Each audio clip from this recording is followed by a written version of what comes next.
Hi guys, in this video we're going to take a look at how you can use your Electrolux Time Manager washing machine. Now at the top here there are three compartments. One is the pre-wash, wash, and one is for the fabric softener. So put in your laundry detergent in the first two compartments. And here is a knob where you can control for the type of fabric that you're putting into your washing machine.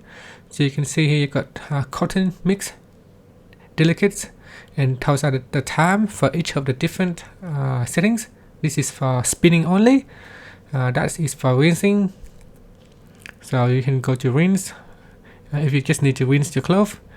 For power saving, you can choose energy saver, and then you got wool, and next up is refresh and refresh cottons. So choose an appropriate settings for your cloth type. So here you can choose a mix of delicates or cottons, and so you can turn the knobs around just like that. And depending on the settings, you can see the time will be different. For delicates, you can see the time setting here is 1 hour and 30 minutes. So once you're ready, just press on the start or the pause button right there. So just press on it. If you ever encounter an error E40, this simply means that your washing machine door is not closing properly, or there is a something wrong with the readings or the sensors on the washing machine.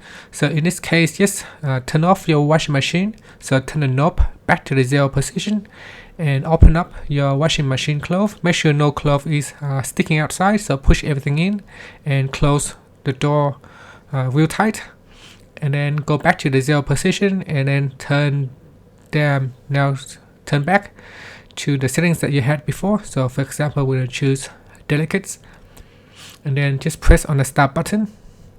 So you can see at the top the water will be starting to run in to flush down the laundry detergent in the first two compartments. The last compartment will be used when your clothes is finished the first washed. And that's it. So that's how you can use your Electrolux Time Manager washing machine. Thank you for watching this video.